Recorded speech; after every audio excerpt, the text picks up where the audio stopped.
Hello friends, Kathiawadi रसोईમાં આજે બનાવશું gravy પાલકનું શાક। પાલકને બાફી લેશું અને મિક્સર જારમાં ક્રશ કરી લેશું।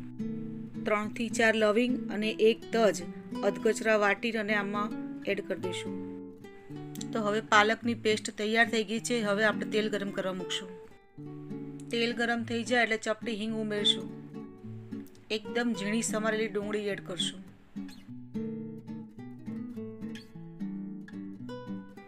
ઝીણા સમારેલા ટામેટા એડ કરશું। વાટેલું લસણ 5 થી 6 કળી ઉમેરશું। હવે બધું મિક્સ કરી દેશું। 1 થી 2 મિનિટ સુધી થવા દેશું અને હવે મસાલા એડ કરશું। 1 ચમચી મરચું એડ કરશું। અડધી ચમચી હળદર એડ કરશું। સ્વાદ અનુસાર મીઠું એડ કરશું। 1 ચમચી કિચન કિંગ મસાલો ઉમેરશું।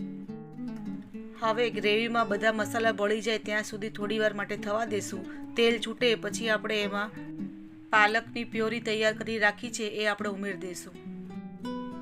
2 થી 3 મિનિટ સુધી તેલ છૂટે ત્યાં સુધી શાકને થવા દેશું।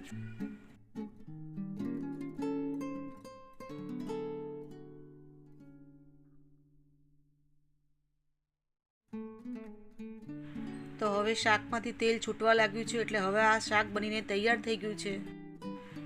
ઉપરથી થોડી કસૂરી મેથી ઉમેરી દઈશું। બધું મિક્સ કરી દઈશું અને બાઉલમાં કાઢી લઈશું।